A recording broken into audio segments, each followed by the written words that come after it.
So కంప్లీట్గా sugars మాకు వద్దు అని అనుకునే వాళ్ళకి 0 షుగర్స్తో కూడా ఇక్కడ ఐస్ క్రీమ్స్ అవైలబుల్ ఉన్నాయి. సో ఇన్ని రకాల ఐస్ క్రీమ్స్ ఎవరు తయారు చేస్తారని అనుకుంటారు కదా.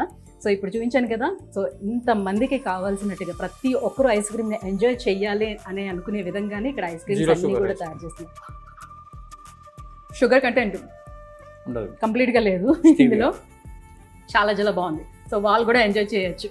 సో ఇప్పుడు స్కూప్స్ తీసుకుందాం ఒక్కొక్కటి. బ్లూబెర్రీ, మ్యాంగో, వెనిలా ఇది.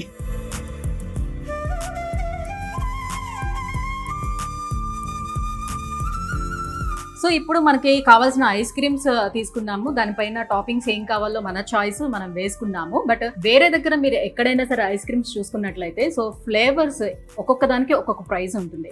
సో ఏ ఫ్లేవర్స్ కావాలంటే అన్ని ప్రైజెస్ దాంట్లో యాడ్ అవుతాయి. అట్ ద సేమ్ టైమ్ ఈ టాపింగ్స్కి కూడా వాళ్ళు సపరేట్గా ప్రైస్ అనేది పెడతారు. సో ఆ ప్రైస్ చూసుకొని మనకి టాపింగ్స్ ఏం కావాలో దాన్ని వేసుకోవాలి. సో టోటల్గా ఒక ప్రైస్ అనేది మనకు వస్తుంది. బట్ ఇక్కడ ఏంటంటే స్పెషాలిటీ, మీకు ఏం కావాలంటే ఆ ఐస్ క్రీమ్ వేసుకోవచ్చు, ఏం కావాలంటే ఆ టాపింగ్స్ వేసుకోవచ్చు. అన్నీ కలిపి అక్కడ వెయిట్ చూసిన తర్వాత పర్ గ్రామ్కి 1 రూపీ చెప్పిన మీరు కలెక్ట్ చేస్తున్నారు. అంటే ఇప్పుడు నేను తీసుకున్నది ఎన్ని గ్రామ్స్ వస్తుందో అన్ని రూపీస్ మాత్రమే నేను పే చేయడం అనమాట. సాధారణంగా ఇదే మనం బయట నుంచి తీసుకున్నామంటే ఇంత స్కూప్స్కి దీనికి డబుల్ కాదు 3 వస్తుంది. నాకు తెలిసి ఐస్ క్రీమ్స్ నాకు బాగా అలవాటు కాబట్టి ఐస్ క్రీమ్స్ తినడం, చాక్లెట్స్ తినడం. సో దాన్ని బట్టి చూస్తే ఇది నాకు పావంతు మాత్రమే పడిందని అనుకోవచ్చు.